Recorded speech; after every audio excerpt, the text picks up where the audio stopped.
The floorboard groaned under the pry bar, a sharp, splintering sound that echoed through the empty cottage.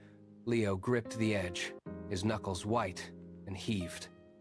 The wood gave way with a final, dry snap. Dark void gaped, cold fingers grazed. He pulled it out. A leather-bound Bible, its spine cracked and brittle, rested in his palms. He opened the cover, the pages stiff and yellowed with age. A piece of parchment slid out, landing on his knee. It smelled of cedar and deep, damp earth. Leo smoothed the paper flat. It was a jagged, hand-drawn sketch of the hills. Dark X marked the cave. His thumb traced ink.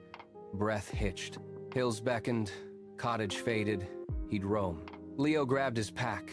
Jam, rope, and light. The weight of the pack settled against his shoulders, grounding him. He stepped out into the afternoon heat. Pine's scent hung heavy. Path ahead obscured.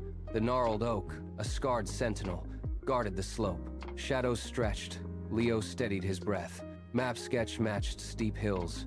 He pushed past the ferns, their broad leaves slapping against his legs, leaving streaks of green pollen on his path. Woods deepened. Sun vanished. Path unknown. The ground vanished. Leo reached the edge of the ravine and stopped, staring down into a jagged scar in the earth. Steep shale drop, sheer limestone wall.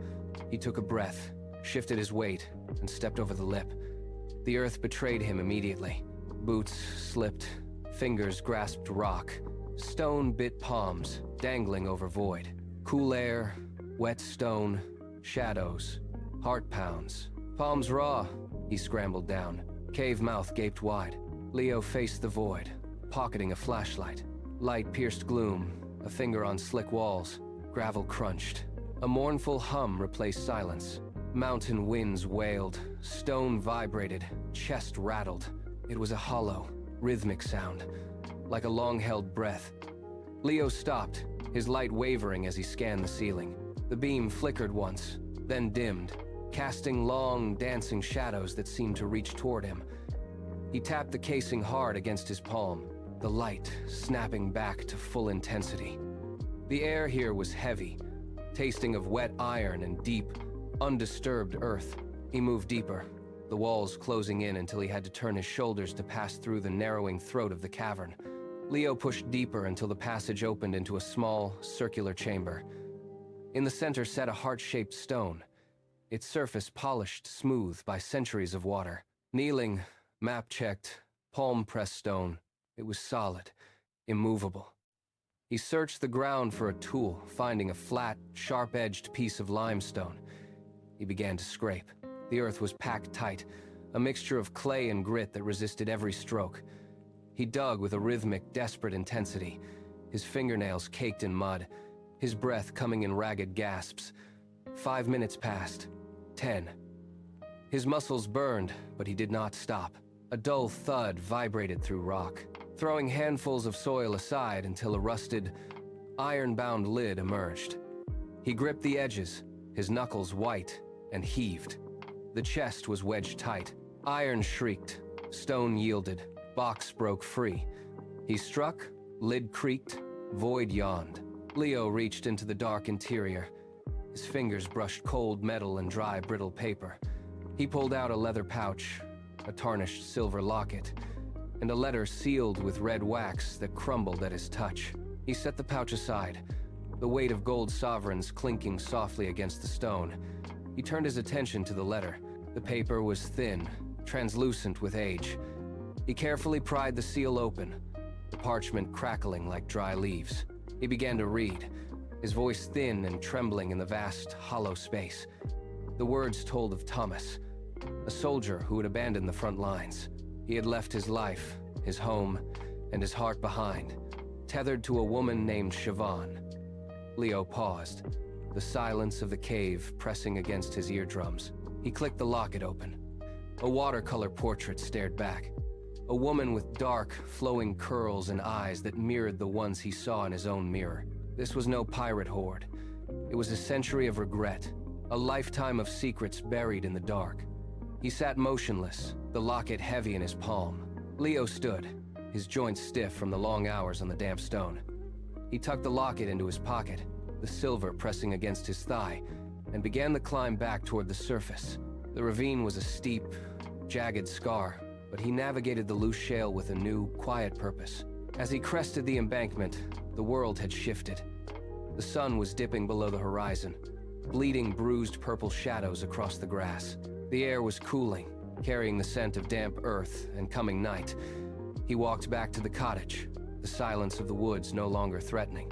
He reached the porch and sank onto the wooden steps. His hands were still stained with the dark soil of the cave. He reached into his bag and pulled out the jar of blackberry jam. He unscrewed the lid, the seal popping with a sharp, final sound. He scooped a spoonful of the dark, sweet fruit, the taste sharp and vibrant against his tongue. He sat there as the light faded completely. Inside the kitchen, the air smelled of old paper and cooling coffee.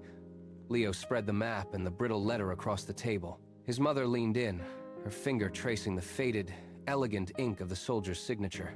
They worked in silence, the only sound the rustle of documents and the ticking of the wall clock. They moved from the letter to local archive boxes, pulling out dusty ledgers and census records. Leo flipped through pages of yellowed parchment, his eyes scanning columns of names until he stopped. He pointed to a birth record from a century ago. His mother gasped, her hand covering her mouth as she recognized the name of an ancestor. The soldier was not a stranger. He was a missing piece of their own bloodline. They spent hours cross-referencing dates, matching the soldier's movements to the records of a woman who had lived in the valley. They found no grave for Thomas, but they found the life of Siobhan. She had remained here, raising a family and keeping the stories alive. The soldier and the woman finally brought into the light of their shared history. The following morning, the kitchen felt different. The archives were cleared away, but the weight of the story remained. Leo took the silver locket to his desk, where he had cleared a small space on the wall. He drove a single nail into the wood, the hammer strikes sharp and rhythmic in the quiet room. He hung the locket from the nail. It caught the morning sun, a small silver anchor against the pale paint. He stepped back, watching it sway slightly. It was no longer a hidden secret from a damp cave, but a permanent fixture of his daily life. He sat at the desk and opened his journal, the pen moving across the page as he recorded the dates and names he had uncovered. The frantic need to solve the mystery had faded, replaced by a steady, quiet purpose. He realized that the true value of the treasure was not in the gold sovereigns or the iron-bound chest, but in the continuity of the memory. He looked at the locket, then out the window toward the hills where the Whispering Cave lay hidden. The wind moved through the trees, no longer a mournful hum, but a soft, steady rhythm. He understood now that his role was to hold these fragments, to ensure the stories of Thomas and Siobhan did not dissolve into the earth. The locket remained, a silver tether to the past.